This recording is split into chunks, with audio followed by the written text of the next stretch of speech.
Ito tong kalaro yan eh. Oh, ito kalaro yan. Kalaro kasi si Tuto. Dito kami ngayon sa Puok GT Port. Kaya ang ganda dito. Sobrang babaw ng tubig. Andun ang layo-layo na ng distance ng tubig sa seashore. Oh.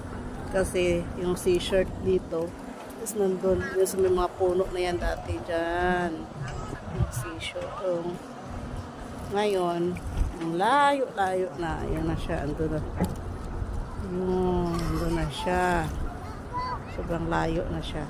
Kaya ang ganda dito pag mga bandang hapon kasi malamig.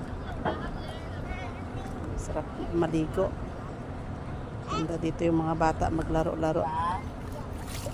Dinala ko dito yung anak ko. Yung anak ng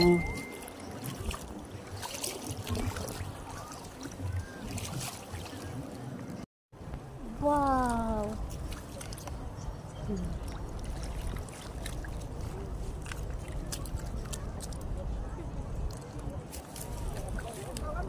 Be.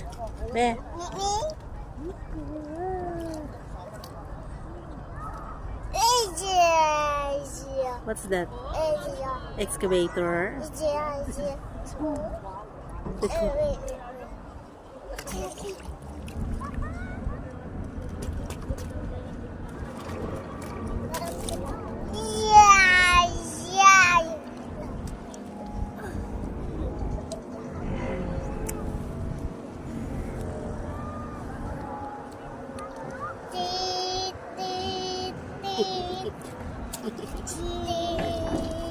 Ito tong kalaro yan eh. Oh, ito kalaro yan. Kalaro kasi si Tuto.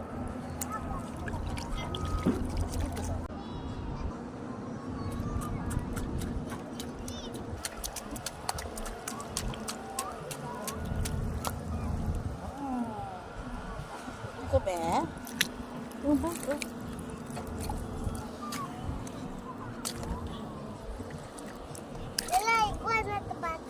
Okay lang.